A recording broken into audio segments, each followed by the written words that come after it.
Welcome to the Everyone Active podcast. I am one of your hosts, Jo Hancock. Hello, I'm your other host, Michelle Laurie. How are you? I am really good. Not you? just good, I'm feeling really good. Is that because spring's in the air? I love springtime. My daffodils are out. I know. It's like, yes. It's nice, isn't it? Yeah, I do. I think, like you can get mood altering by the amount of sunlight. Yeah. I am definitely that. Like, I'm happy by nature and I love being happy, but when it is, I do struggle when it is darker, I agree. colder, Yeah, I agree. rainy. I So agree. now I'm like, I think yes. I think everything's better when it's a little bit sunnier and it's lighter. Yeah. Or summer. I am an absolute summer junkie. I never moan about the heat in the summer. Nope. That's why I'm just going to, hello, Team Cycle. That's why you'll never hear me moan about the heat in the Cycle studio. Love it. Can we just touch on Cycle a Minute and just tell the viewers what I've done, because I'm hashtag proud of myself. So, Jo, tell me what you were doing when you received the best WhatsApp message of your life last week. What were you doing? Luckily, I just parked the car. Okay. And then tell Parked me what the the car. message said, Jo. Got out my phone just to check, because we do the check of, are all the classes okay? Is everyone I love okay? Somebody I love, that's Michelle. Are we okay? Let's click open. Michelle had done a cycle class. Come on. I got the actual statistics from it. Had a bike at home. Oh my goodness. How proud. Virtual class. Thank goodness I'd parked the car. Honestly, I would have been like, what? The funny thing was that when I did the class, the first thing I did was message you. Yes, I love this. I had a nice time. Which does actually lead us on. So today, team, we are going to be kind of interviewing each other, well, chatting like we do, about physical challenges. And mental challenges. And about like what we've done and events that we've been part of, how we trained for them, how we maybe overcome them, and maybe what we might have done differently. Yes, we've had some conversations behind the camera about some of those, haven't we? Yeah. So I just said that I have done my part of the deal. I don't know if you remember back in season 1, I said I'd do a cycle class. I've done actually 3 now. So... Oh, 3? I've done 3. Are you really proud of me? You sent me the stats for 1. Oh, well, I'm sorry. I thought you wouldn't be interested about the others. Keep sending them. I'll send them through every time. Yes. But... avid listeners will know that you did promise you would come to, I think was it a Zumba class? Was a Zumba class. Okay, so people, I'm just going to say it now. When's that happening? Oh, we've got lots of Zumba on the timetable at Harpenden as well. Everyone's going to be like, on that note, okay, Team Harpenden, make it happen, and I need video evidence. Or maybe, because we're launching Les Mills Dance. Okay. Okay, those of you that aren't watching on YouTube, Michelle's jaw literally just dropped to the floor, thinking of how coordinated I need to be in able to doing Les Mills Dance. But she's a fantastic instructor at Westminster Lodge. Gail, you've now got a challenge on your hand. And I love Gail. We love you, by the way. She's epic. There we go. Can't wait. Okay, Gail, I'm going to come, actually. Oh, hold up. Gail, please do not bring your video cameras. No, I'm going to come and I'm going to video. There we go. Training for a personal challenge. Keeping up with whoever I'm standing next to. I'm going to apologise now for treading on your feet, because when you go left, I am going to go right. Oh, but you'll have such a nice time. The problem is that, because I've seen Gail teach this as well, she looks like Beyonce. In my head, I look like that, but then I look in the mirror and I think, that person's got my clothes on, but it is me. Hello, world. Yeah, so sorry for any squashed feet coming up. Different direction. I'll do it. I'm going to come with you. I'm going to Les come Mills with you. dance.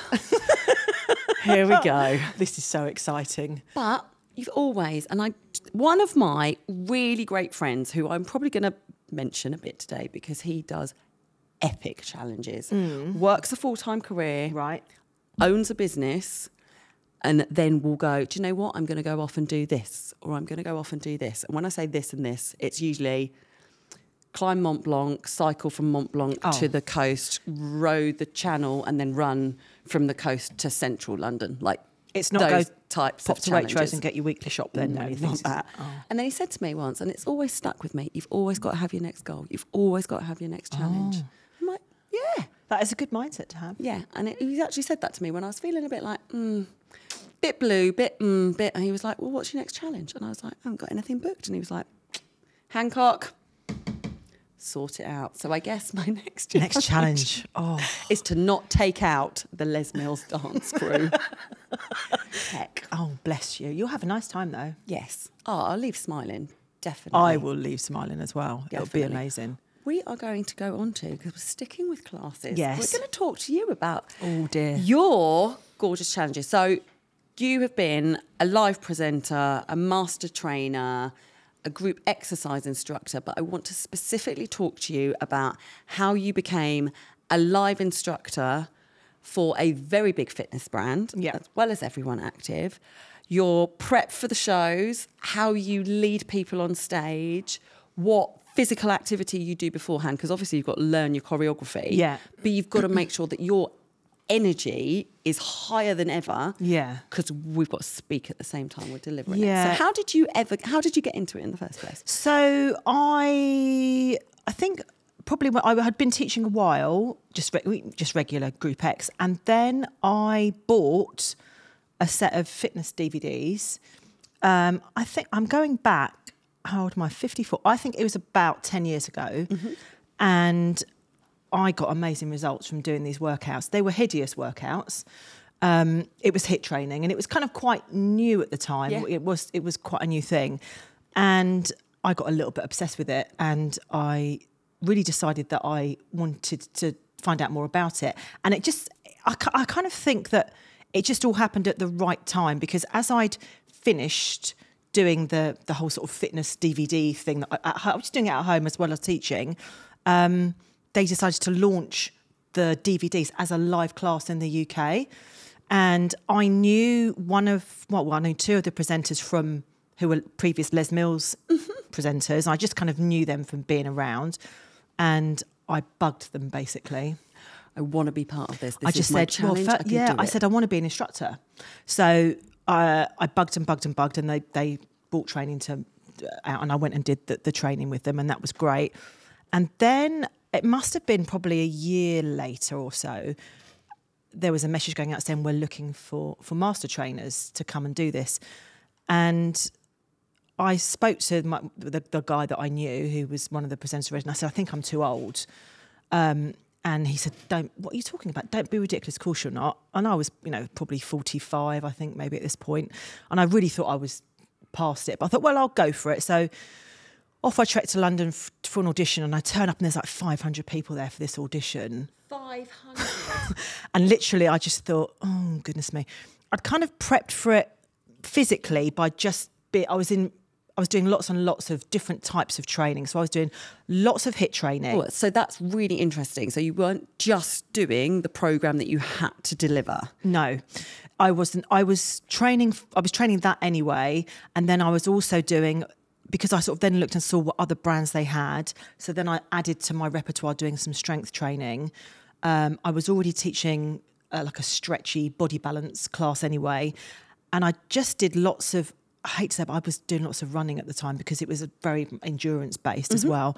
So you knew that you had to drive your cardio fitness, but not just to deliver what you were going to deliver. So you did your running outside of it. You were still doing your HIIT training. Yeah. What strength training did you do? It was lots of free weights. And I concentrated really on the big muscle groups, and it was nothing really scientific. I just thought, right, I'll do back and biceps one day, and that's how I trained it basically. So that I wanted to look the part, really, I think. And I felt that because I was older than everybody, I knew I was going to be older than everybody else going into the audition. And I certainly was when I turned up.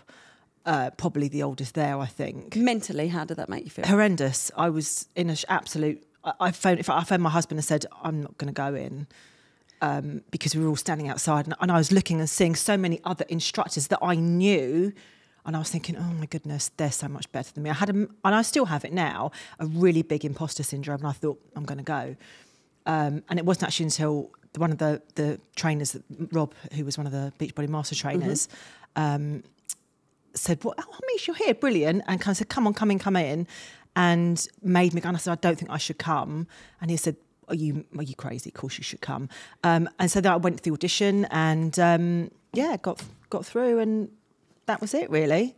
I love how you breeze over that bit. So we've got 500 people. Yeah. And you all audition? Do you all seeing each other audition? Yeah, it was also so we were put into what was that in you that then went, "Do you know what? I've got this." nothing. I still didn't think I had it. I was just thinking, I'll just be in the background and I'll just go in the background. I thought they won't pick me. Do you think that was a reflection of the fitness industry at the time, and you just had this perception that actually, or was it an actual? Do you know what?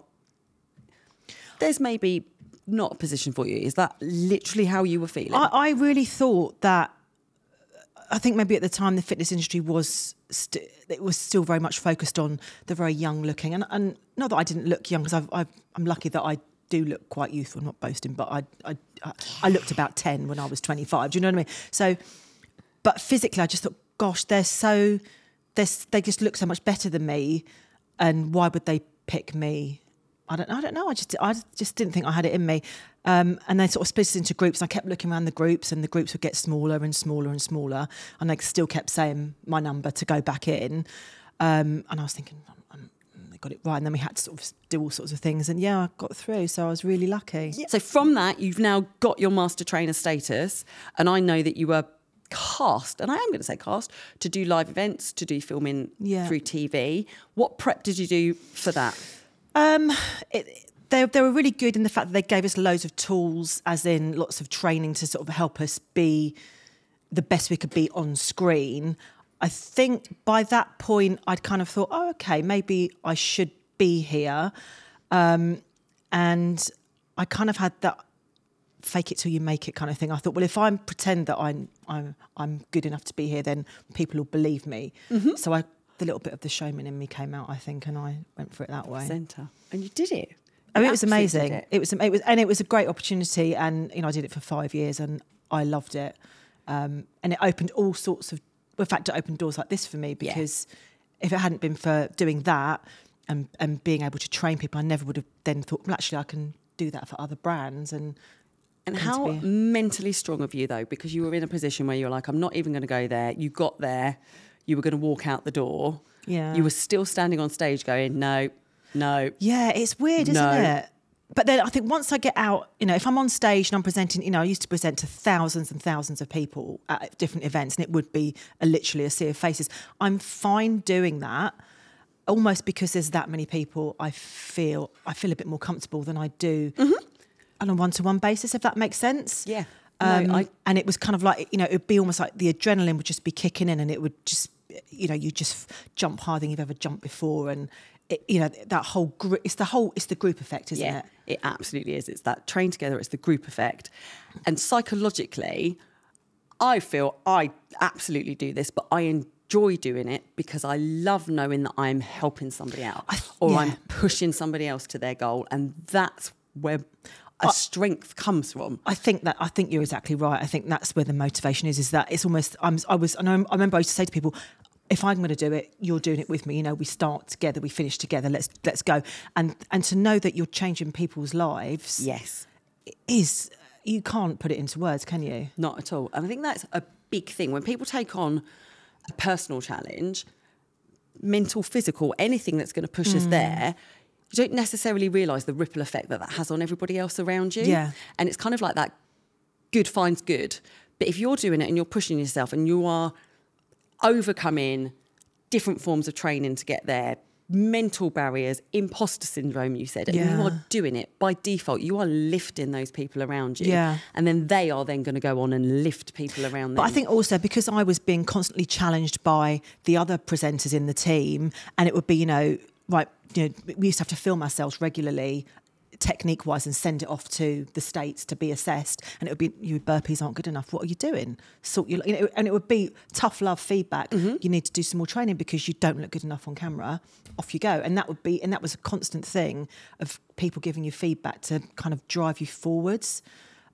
Which was, it was amazing. Yeah. I loved it. And I think that is really important. And I love being able to have you at the end of the phone, or I love the team of instructors that I work with, because if you're doing a class and you've been doing the class for 10 years and you're not picking up, the industry is changing all the time. Yeah. We've got more scientific research coming out all the time. Yeah, I agree. You need to keep that upskilling going and lift those people around you. And it's great. And that's one thing that our live classes, definitely in clubs, 100% in clubs, and hopefully you get a little bit of vibe from us if we're on screen, is that we're there with you. We're doing it with you. We're lifting it with you. I think that's the thing. And I think I notice when it's funny because I follow Everyone Active Harpenden on social media, and the posts that people put up about when they've done a class with you, you know, it's amazing, you know, the effect you have on those individuals. And for you, it might just be you're coming in to teach a cycle class, but actually for them,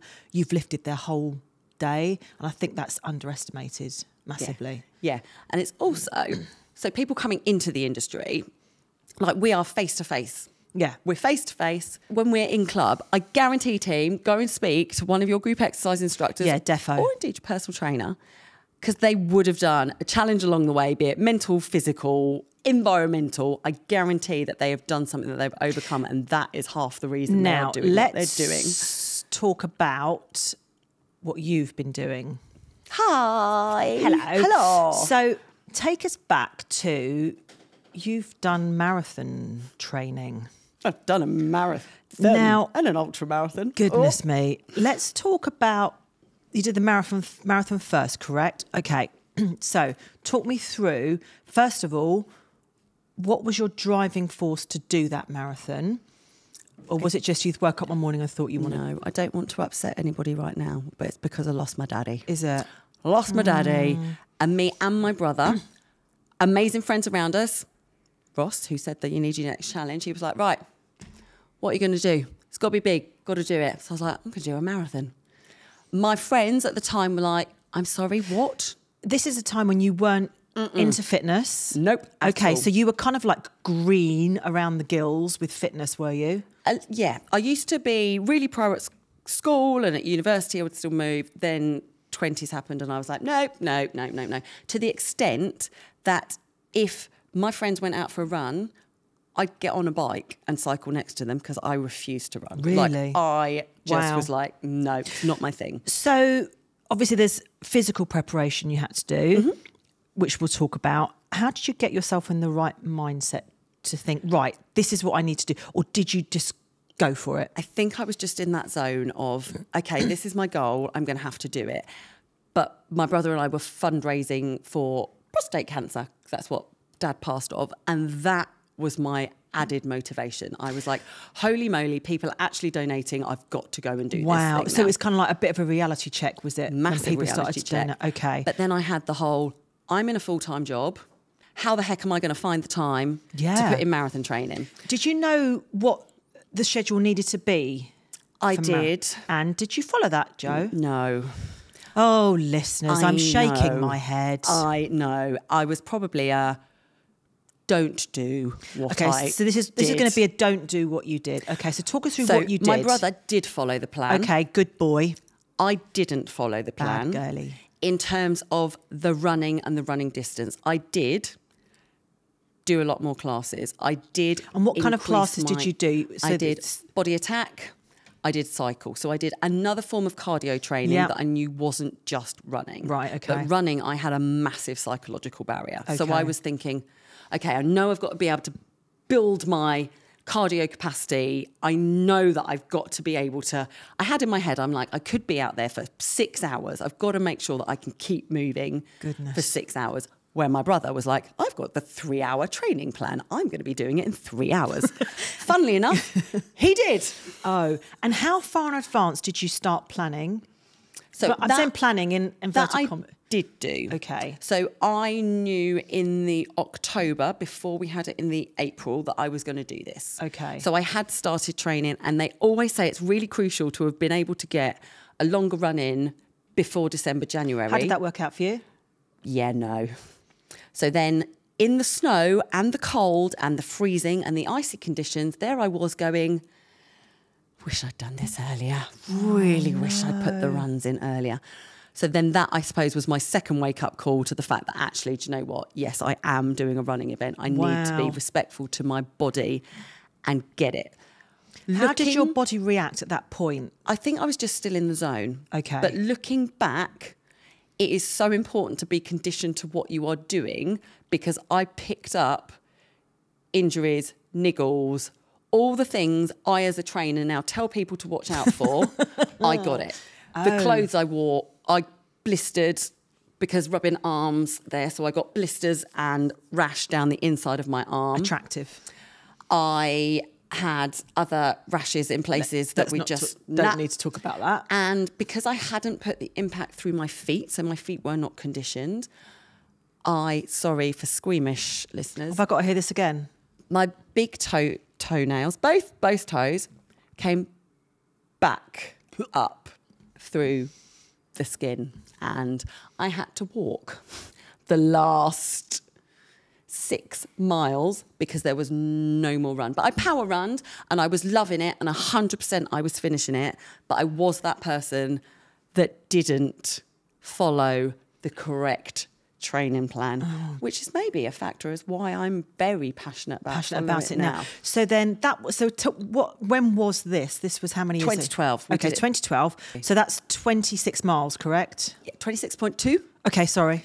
Got to put the two. Yeah, 26.2 miles. And then you went on and decided to do an ultra marathon. Yes. What is an ultra marathon, please? So ultra marathon is actually anything longer than a marathon. So it could be 26.3. Could be 26.3. I, however, go on, was like, yeah, I'm doing the extreme thing. I'm going to do it. It was a 24-hour event. What is wrong with you? I just then found the buzz. But I found a new level of respect for my body and being able to manage full-time job, household, and physically made the time for the training. So you decided that you were going to make an actual plan and stick to it. I also got a personal trainer. Thanks, Sam. This was at your local Everyone Active? It was at my local Everyone Active. So I'd been doing classes. So I actually found Everyone Active because I was looking for a site that ran Les Mills Body Attack. Because when I was living in Oz, I followed the Les Mills programs, and I was like, that's the thing that's going to keep me moving, that's the thing that's going to keep me going. Found that, and then I was like, ultra, whole other level. Had whole new respect for the fact that actually I do need to listen to my body. I need to eat correctly. I need to hydrate correctly. I need to make sure I've got my stretch sessions in. And I was like, I can't do this. And this was before I was trained in it. I need an expert to help me. I need somebody. So did you just go into Everyone Active and just ask if anyone was kind of like a specialist in marathon training? So I'd done little bits in the gym, and I was the person that was absolutely comfortable in Group X. I would go and do any classes. Gym, I cannot walk through that door. I'm really intimidated by the machines in there. Everybody knows what they're doing. What am I going to do in there? Yeah. And Katie, hello Katie, girl that I trained with, in the gym, and we do this still now. It's bookable on your app under gym introductions, and you do small group training, and you can book on and do introduction to strength training, introduction to functional fitness.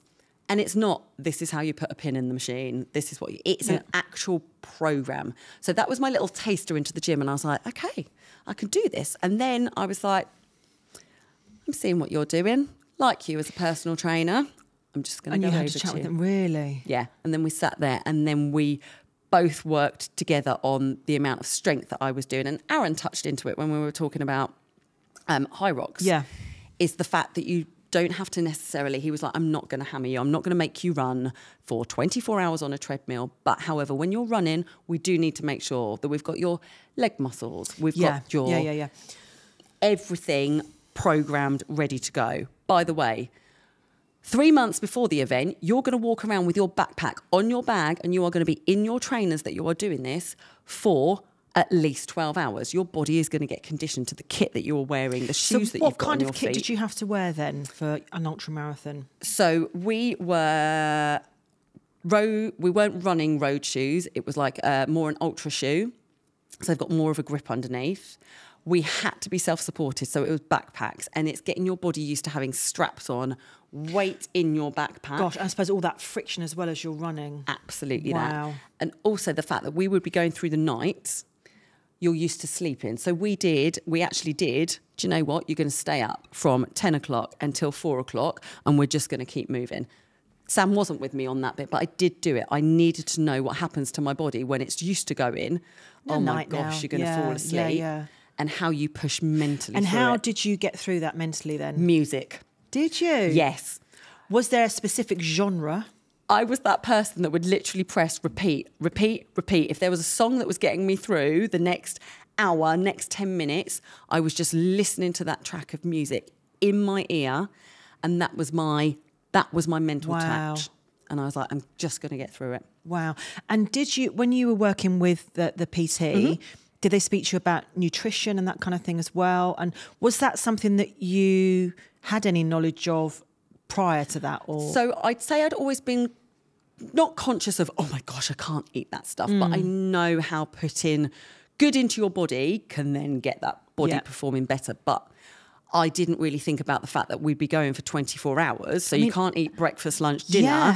You need to have a constant form of something in you. So we worked on easy to carry food, high energy food. So I would have nuts, dried fruit, blueberries. Got you. And then I also did a 24 hours on the food that I would be able to carry with me in case it made me sick, in case it made me needed the toilet a little bit more. Like, you need to know these things about your food for the event. And I suppose having that the person on your shoulder helping you, that PT, you never would have probably thought of doing that?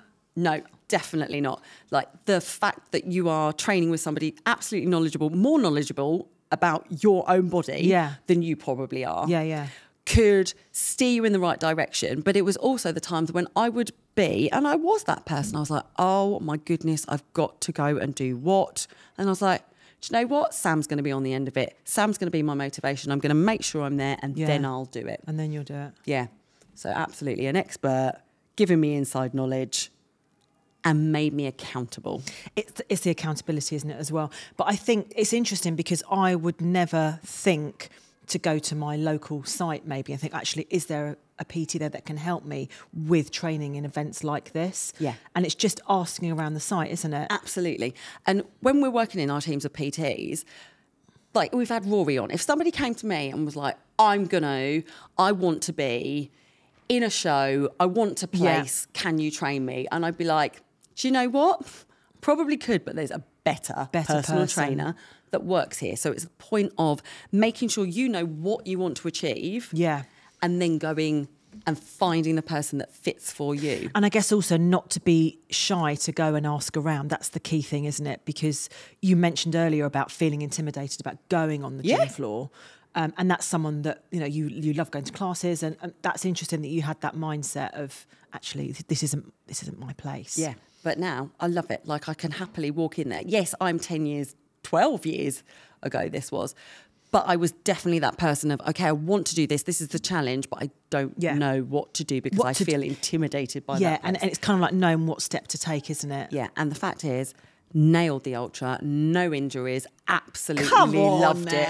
And just the difference between non-training for a big event and training, I've then gone on to do night and day, is it? Mountains, more ultras, but I also make a point of being able to support people through their own challenges that they're doing. And that's interesting because I know that obviously we've spoken to Tim, haven't we, lovely Tim? And that now shows me how passionate you are about helping people and why you're so passionate about helping people, because you know what a difference it makes having that support. Massive difference. And it's also the fact that, team, if you do not try it, you will never know. If there is something that you want to go and do, sign yourself up for it. Les Mills dance. Oh, dearie me. And on that note, please, team, sign yourself up for those challenges. Go into Everyone Active centres, talk to the front of house team, talk to your wellness team, talk to your personal trainers. Yeah. They will know local events going on. That's a really good thing, actually. So if anything that we've said today sort of resonates with you, go and ask them, because they know, don't they? Yeah. Definitely. Yeah, they definitely know what they're talking about on site. But, so team, you've gone from us two who would happily talk to you all day, one of who was scared to go into the gym and one of whom didn't want to get on stage. And now look at us. Hi. But honestly, go into your Everyone Actives, speak to the team. Yeah, definitely. Set yourself a challenge. And I think don't be afraid to go for something that you think, oh my goodness, I could never do that. Go for it. Absolutely. Right. Les Mills dance. Here Les we Mills come. Dance. Watch Here this we space, come. people. All right, team. Thank you so much for tuning in, watching us. And as always, if you've got any questions, pop us an email at podcast@everyoneactive.com. Pop into your centre, ask your PTs, ask in the gym, ask front of house. They will direct you to the right person to speak to for anything. Definitely. All right, team, take care and we will see you again soon. Bye. Bye.